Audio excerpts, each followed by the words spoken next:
in a generation. Right. And when you're in a condo, no kids. So one child, is that part of it? Absolutely. Yep. But one child is the secondary factor Yep. in the Chinese demographic collapse. The single biggest one is that they all moved into small condos in a very short period of time, and everyone just stopped having kids altogether. Yeah. So we know now that China will cease to exist as a functional demographic structure and economy this decade, because it's not just that they ran out of children. That was 30 years ago. They're Hmm. now running out of 30 somethings. Part of the reason why the baby boomers think they're so important is because they have been, and they Yeah. still Right. are. I mean, Yeah. for in the late 60s to the early 80s, they were coming of age. They drove consumption. That's why we had inflation then. Yeah. In the 90s and into the 2000s, they had come out of their consumption phase. They were saving for retirement. That's why we had investment booms. Right. And now our inflation, it's because they're all retiring. Yeah. And we have a large generation that's just going away. And now, yes, as you age, your net worth increases. And as you age, you become more adventurous with your investments, and that drives more economic activity. And then when you retire, you cash it all and go to T-bills because you won't be able to stomach any sort of market turning or currency turning.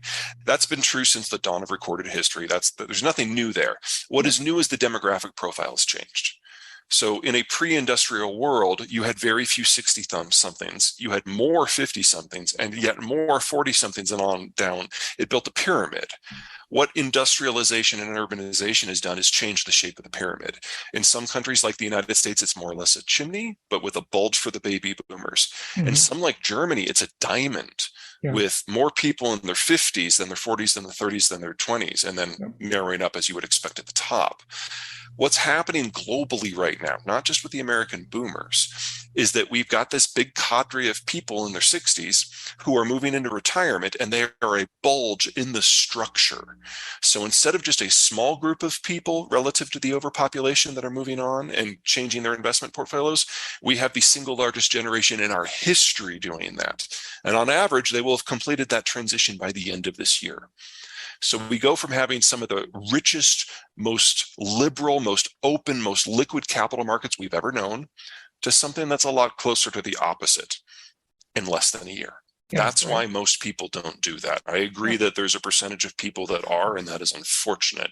Right. And we're about to learn that good and hard, because we're not just having this demographic turning, we're, of course, at the market tightening at the same time. And that's just Hmm. damnably inconvenient. Whatever. It's some ridiculous It's number. I it's agree. big. Yeah. Yeah, I mean, the problem here is we're losing the single largest worker cadre we've ever had.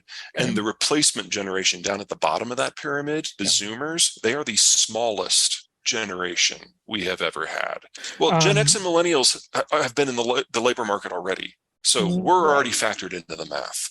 Now, there's pros and Oh, there's cons, okay. and that Yeah. shapes a lot of things, but we are Okay. already in. The Zoomers are the ones who are coming in to replace Yeah. the Sure. boomers. Okay. And we have our largest generation going out, our smallest generation coming in. So right now, annually, that's 400,000 worker shortage. And that will increase every year until 2034, when it'll peak at 900,000.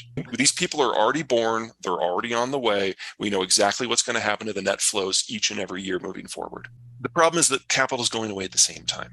I Oh, certainly agree that the relationships are going to change. I yeah. think it's a little bit arrogant to think that I know exactly how, Yeah. but we're definitely entering a period of protracted and extended and increasing labor shortage. At the same time, we're entering into a period of protracted and extended and increasing capital shortage. Okay. And just to make it a little bit more fun, China's collapsing against this backdrop.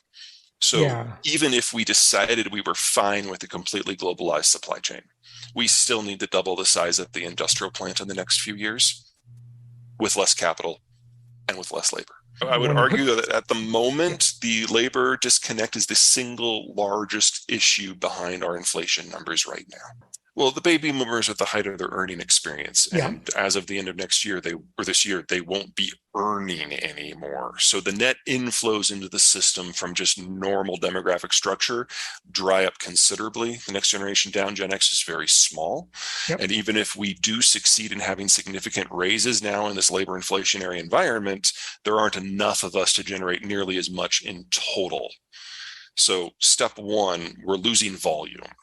Step Right. two, we're losing investment quality, because in the flight from risk on to risk off, the capital becomes a lot less interesting. Sure, this is going to be broadly decent for people who want to be in the government and borrow, because that's the T-bill. That's considered the ultimate gold standard. And to a degree, that helps with the mortgage market as well, because mortgage rates primarily draw their guidance from the 10-year as opposed to interest rate levels. After that, though, you're entirely dependent on capital flight from the rest of the world. Now, I think that'll be robust, but I also think that'll be wildly inconsistent depending on what's going on in the United States versus wherever else the capital might be.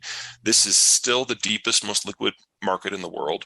It's denominated in the sole source of global store of value. It is the only meaningful method of exchange for international transport and trade.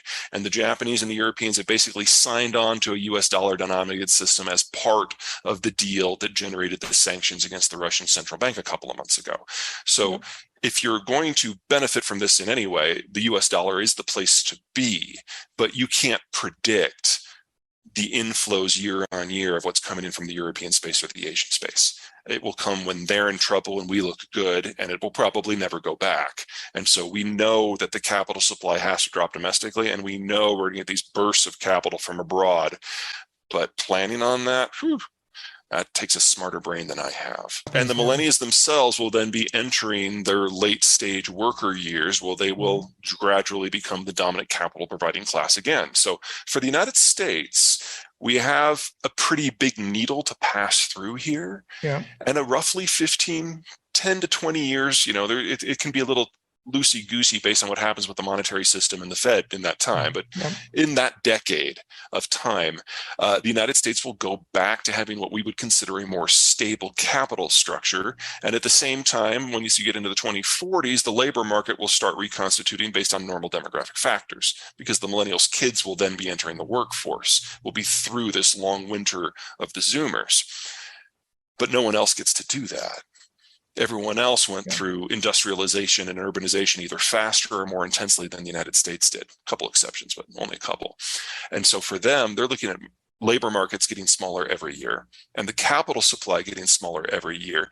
And still in this decade, their advanced worker cadre, that big, giant last generation, moves into retirement. So their need for government spending to keep those people alive skyrockets and never drops. And that is very problematic for...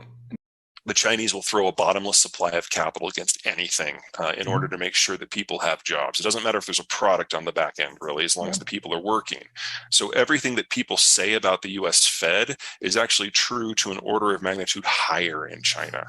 So the US dollar is the global currency. It's the medium of exchange. It's the store of value. It's the lubricant for the #1 economy and 2/3 of the top 20. The yuan is used just in China. It's not internationally traded, and they regularly expand their money supply by 5 times as much as we do. And at most times in the last 10 years, the yuan supply has been twice that of the US dollar, even though it's just not exchanged at all. So their financial system is its own thing. And to think that this is going to continue in perpetuity is being really creative with your math.